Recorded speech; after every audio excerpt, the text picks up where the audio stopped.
بسم اللہ الرحمن الرحیم۔ السلام علیکم ناظرین، آج کی ویڈیو میں ہم آپ کو قیامت سے پہلے آخری رمضان کی خوفناک نشانیوں کے متعلق بتائیں گے۔ یہ نشانی دیکھ لیں تو سمجھ لیں کہ دنیا کا اختتام شروع ہو چکا۔ قیامت یعنی دنیا و کائنات کا پوری طرح سے فنا ہو جانا ایک ایسی حقیقت ہے جس کے بارے میں آج تک کسی کو کوئی شک و شبہ نہیں رہا۔ یہاں تک کہ مولدین اور اس دنیا سے محبت کرنے والے اور کسی خدا کو بھی نہ ماننے والے بھی یہ بات جانتے ہیں اور مانتے ہیں کہ ایک دن دنیا تباہ و برباد ہو جائے گی اور سب کچھ ختم ہو جائے گا، چاہے وہ یہ سب سائنسی طور پر پیشگوئی کر کے ہی کیوں نہ مانتے ہوں کہ سورج کا ایندھن ختم ہونے پہ قیامت آئے گی اور زمین ختم ہو جائے گی۔ لیکن اس بات پر ان کا ایمان ہے کہ دنیا پہ آنے والی اس قیامت سے بچاؤ ممکن ہے۔ بحیثیت مسلمان ہم اور دیگر آسمانی مذاہب جیسا کہ عیسائی اور یہودی بھی اس بات کو تسلیم کرتے ہیں، اور یہ ان کے ایمان کا حصہ ہے کہ قیامت آئے گی اور سب کچھ ختم کر دیا جائے گا اور پھر سب کا حساب و کتاب بھی ہوگا۔ ناظرین، آج کی اس ویڈیو میں ہم آپ کو بتائیں گے کہ نبی کریم صلی اللہ علیہ وسلم نے قیامت کی آمد سے متعلق کون کون سی پیشگوئیاں فرما رکھی ہیں، اور ان پیشگوئیوں میں قیامت کی علامات کبریٰ سے پہلے آنے والا آخری رمضان کس طرح سے اہمیت کا حامل ہوگا۔ اس رمضان میں ایسی کون کون سی نشانیوں کا ظہور ہوگا کہ جس سے دنیا کا کوئی فرد بچ نہیں سکے گا، اور ان نشانیوں سے پوری دنیا میں لوگوں پر کیا اثرات مرتب ہوں گے۔ ہم آپ کو یہ بھی بتائیں گے کہ اس آخری رمضان کی تمام علامات پوری ہونے کے بعد دنیا میں کیا کچھ ظہور پذیر ہوگا اور دنیا کی کیا حالت ہوگی۔ اس کے ساتھ ساتھ ہم اس بات کی وضاحت بھی کریں گے کہ ان علامات قیامت کو دیکھ کر نبی کریم صلی اللہ علیہ وسلم نے آخری رمضان میں نشانیاں دیکھ لینے کے بعد 1 سال کا رزق محفوظ جگہ پر ذخیرہ کرنے کا حکم کیوں دیا۔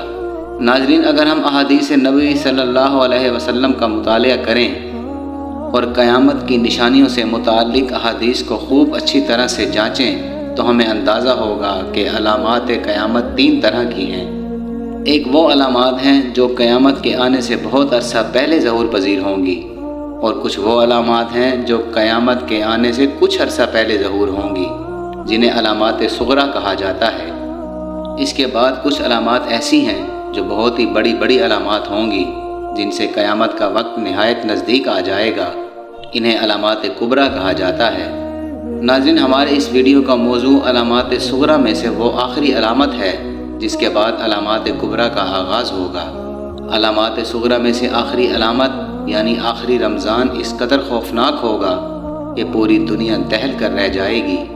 نبی کریم صلی اللہ علیہ وسلم کے لاڈلے اور چہیتے صحابی حضرت انس بن مالک رضی اللہ تعالیٰ عنہ سے روایت ہے کہ نبی کریم صلی اللہ علیہ وسلم نے ارشاد فرمایا کہ قیامت کے نزدیک دنیا بھر میں زلزلوں کی کثرت ہو جائے گی، اور تب ہی آخری علامت یعنی اس آخری رمضان کا ظہور ہوگا، جس کے بعد علامات کبریٰ کا آغاز ہو جائے گا۔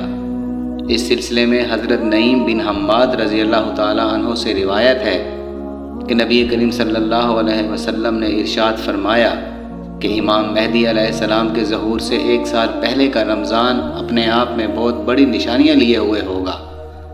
اس آخری رمضان میں ایک بہت خوفناک اور ہیبت ناک آواز دنیا بھر کے لوگ سنیں گے، اور سب پہ اس آواز کا اثر الگ الگ ہوگا۔ نبی مکرم صلی اللہ علیہ وسلم نے ارشاد فرمایا کہ اس آواز کو سن کر 70,000 افراد بے ہوش ہو جائیں گے، اور اس آواز کی ہیبت سے 70,000 افراد اندھے ہو جائیں گے۔ اس کے ساتھ ساتھ اس آواز کی وجہ سے 70,000 افراد اپنی سماعت کھو دیں گے اور بہرے ہو جائیں گے۔ 70,000 لڑکیوں کی کنواریت زائل ہو جائے گی، اور پھر اس کے بعد سورج گرہن ہوگا۔ تو جب تم اس علامت کو پاؤ تو اپنے اپنے گھروں میں 1 سال کا رزق اکٹھا کر کے ذخیرہ کر لینا، کہ اس رمضان کے بعد دنیا بھر میں جنگ و جدل اپنے انتہا پہ پہنچ جائے گا۔ صحابہ کرام نے نبی کریم صلی اللہ علیہ وسلم سے سوال کیا کہ یا رسول اللہ صلی اللہ علیہ وسلم، یہ آواز رمضان کے مہینے کے کس حصے میں آئے گی؟ اس پر نبی کریم صلی اللہ علیہ وسلم نے جواب دیا کہ وہ جمعے کی رات ہوگی اور نصف رمضان ہوگا جب یہ آواز سنی جائے گی۔ اس آواز کے ظاہر ہونے کے بعد اور لوگوں کے سننے کے بعد کچھ دن میں ہی رمضان کے مہینے میں ہی سورج گرہن ہوگا۔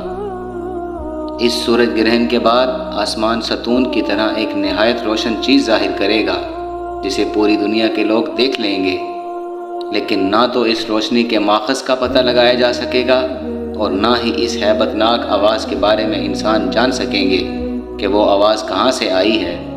اس علامت کے بعد ملک شام میں شدید خون ریزی اور مسلمانوں کا قتل عام شروع ہو جائے گا، اور اس کے ساتھ ساتھ خراسان سے کالے جھنڈے بھی نکلیں گے۔ جب خراسان سے کالے جھنڈے نکل آئیں گے تو پھر میری اولاد میں سے امام مہدی کا ظہور ہوگا، جو تمام مسلمانوں کے ساتھ مل کر کفار اور مشرکین سے جنگ کریں گے۔ صحابہ کرام نے دریافت کیا کہ یا رسول اللہ، اس آواز سے بچنے کے لیے مسلمانوں کو کیا کرنا ہوگا؟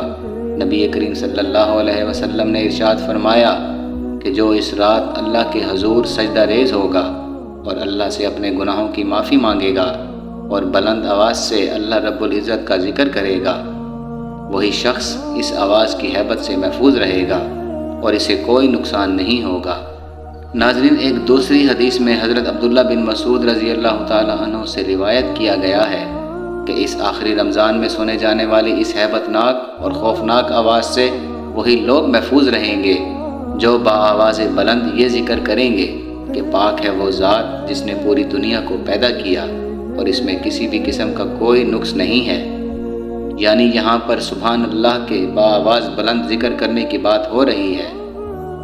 ناظرین، ہم نے اس سے پہلے بھی اپنی ویڈیو میں آپ کو بتایا ہے اور نبی کریم صلی اللہ علیہ وسلم کی احادیث میں واضح طور پر اس بات کا بیان موجود ہے کہ جب امام مہدی علیہ السلام کا ظہور ہونے والا ہوگا تب ملک شام میں مسلمانوں پر جنگ مسلط کر دی جائے گی اور مسلمانوں کا خون پانی سے بھی زیادہ سستا ہو جائے گا۔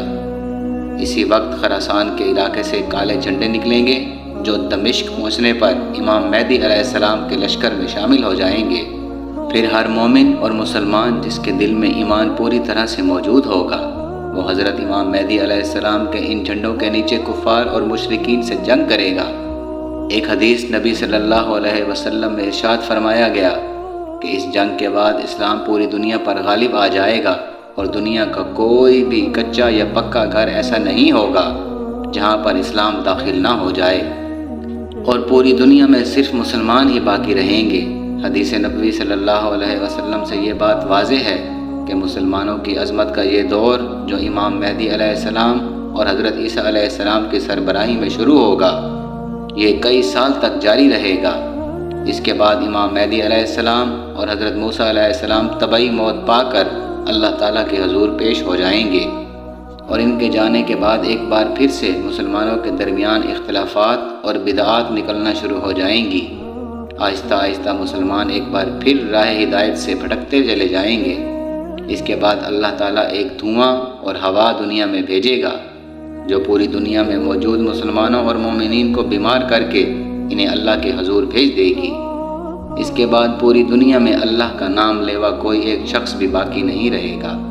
حدیث میں ارشاد ہے کہ اس وقت اسلام اجنبی ہو جائے گا اور اللہ کے نام کو جاننے والا پوری دنیا میں کہیں بھی موجود نہیں ہوگا۔ یہی وہ لوگ ہوں گے اور نسل انسانی کے وہ بدترین لوگ ہوں گے جن پر قیامت قائم ہوگی۔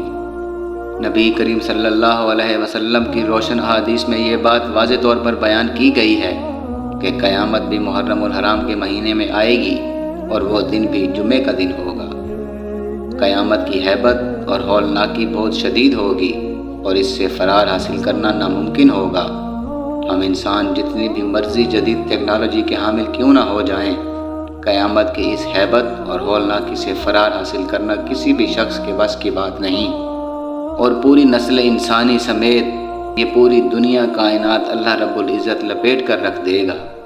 پھر بادشاہوں کے بادشاہ اس کائنات کے خالق و مالک اللہ تعالیٰ کا دربار سجایا جائے گا اور انسانوں سے حساب و کتاب لیا جائے گا۔ اللہ سے دعا ہے کہ وہ ہمیں سیدھے رستے پر رکھے اور ہمارا ایمان سلامت رکھے اور ہم ان لوگوں میں سے نہ ہوں جن پر قیامت قائم کی جائے گی۔ ہم نبی کریم صلی اللہ علیہ وسلم کی احادیث میں بیان کردہ علامات کو سمجھ کر اور نبی کریم صلی اللہ علیہ وسلم کے احکامات پر عمل کرنے والے بن کر ان فتنوں سے بچ سکیں اور اپنا ایمان بچا کر اللہ کے حضور پیش ہو سکیں۔ آمین۔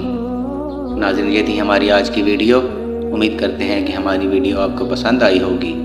اس امید کے ساتھ اجازت دیجیے کہ آپ ہماری ویڈیو دوستوں تک شیئر ضرور کریں گے۔ انشاءاللہ بہت جلد آپ کی خدمت میں ایک نئی اسلامی، تاریخی اور معلوماتی ویڈیو کے ساتھ حاضر ہوں گے۔ تب تک کے لیے اجازت دیجیے۔ اللہ حافظ۔